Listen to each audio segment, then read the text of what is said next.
सोमवार व्रत की विधि। आमतौर पर हर सोमवार का व्रत तीसरे पहर तक का होता है। व्रत में अन्न या फल का कोई नियम नहीं है। भोजन केवल एक ही बार किया जाता है।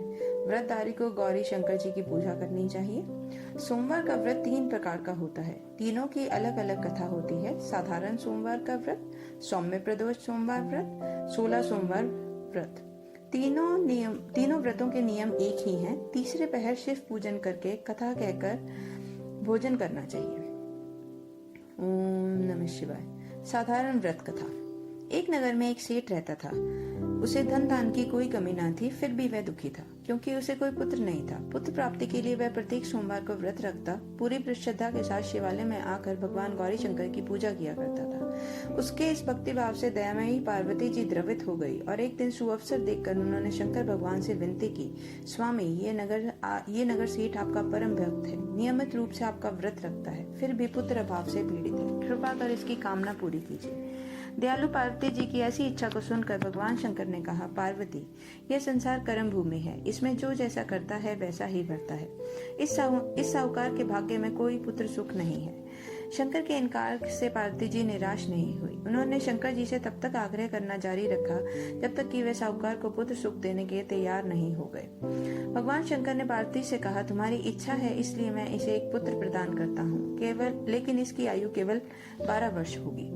संयोग से नगर सेठ गौरी शंकर जी का संवाद सुन रहा था। समय आने पर नगर सेठ को सर्व सुख संपन्न पुत्र रत्न की प्राप्ति हुई। सब और खुशियां मनाई गई। नगर सेठ को बधाइयां दी गई, लेकिन नगर सेठ की उदासी में कोई कमी न आई, क्योंकि वह जानता था कि यह पुत्र केवल उसे 12 वर्ष के लिए प्राप्त हुआ है। उसके बाद काल बलि इसे मुझसे छीन लेगा। इतने पर भी नगर सेठ ने सोमवार का व्रत और गौरी शंकर जी का पूजन हवन यथाविधि पूर्व व्रत जारी रखा। जब बालक 11 वर्ष का हो गया तो वह पूर्व विवाह जैसा लगने लगा। फलतः सभी चाहने लगे कि उसका विवाह कर दिया जाए। नगर सेठानी का भी यही आग्रह था, किंतु नगर सेठ पुत्र के विवाह को तैयार नहीं हुआ। उसने अपने साले को बुलवा कर आदेश दिया कि वह पर्याप्त धन लेकर पुत्र सहित काशी के लिए कूच करे और रास्ते में भजन तथा दान दक्षिणा देता हुआ काशी पहुंचकर सर्व विद्या में पूर्ण बनाने का प्रयास करें। मामा भांजे काशी की ओर रवाना हुए। हर पड़ाव पर वे यज्ञ करते, ब्राह्मणों को भोजन कराते और दान दक्षिणा देकर दीनहीनों को संतुष्ट करते। इसी प्रकार वह काशी जी की ओर बढ़ रहे थे कि एक नगर में उनका पड़ाव पड़ा और उस दिन उस नगर के राजा की कन्या का विवाह था। बारात आ चुकी थी, किंतु वर पक्ष वाले भयभीत थे क्योंकि उनका वर एक आंख से काना था। उन्हें एक सुंदर युवक की आवश्यकता थी। गुप्तचरों से राजा को जब नगर सेठ के पुत्र की रूप गुण की चर्चा का पता चला तो उन्होंने मामे भांजे को अपने पास बुलवाकर उद्देश्य समझाते हुए यकीन दिलाया कि वह विवाह पूरा होने तक लड़का बना रहेगा तो वे उन दोनों को पर्याप्त धन देंगे और उनका एहसान भी मानेंगे। नगर सेठ का लड़का इस बात के लिए राजी हो गया। कन्या पक्ष के लोगों ने राजा की पुत्री की भाग्य की सराहना की कि उसे इतना सुंदर वर प्राप्त हुआ है। जिस समय नगर सेठ का पुत्र विदा होने लगा, उसने राजा की पुत्री की चुन्नी पर लिख दिया कि तुम्हारा विवाह मेरे साथ हुआ है। मैं राजा का लड़का न होकर नगर सेठ का पुत्र हूँ और विद्या अध्ययन के लिए काशी जा रहा हूँ। राजा का लड़का तो काना है। राजा की लड़की अपने वर को लिखता देख रही थी। समय आने पर उसने पढ़ा और विदा के समय काने लड़के के साथ जाने से इनकार कर दिया। फलतः राजा की बारात खाली हाथ लौट गई। नगर सेठ का पुत्र काशी में जाकर पूरी श्रद्धा और भक्ति के साथ विद्या की आराधना में जुट गया। उसके मामा ने यज्ञ और दान पुण्य का क्रम जारी रखा।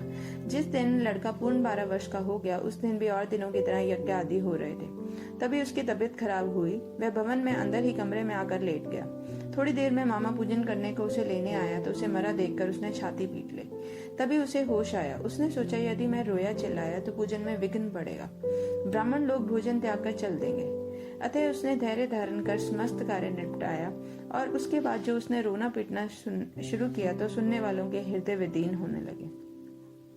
सौभाग्य से उसी समय उसी रास्ते से गौरी शंकर जी जा रहे थे। गौरी के कानों में वह करुण क्रेदन पहुंचा तो उसका वात्सल्य से पूर्ण हृदय करुणा से भर गया। सही स्थिति का ज्ञान होने पर उन्होंने शंकर भगवान जी से आग्रह किया कि वे उस बालक को पुनः जीवन प्रदान करें। शंकर भगवान को पार्वती जी की प्रार्थना स्वीकार करनी पड़ी।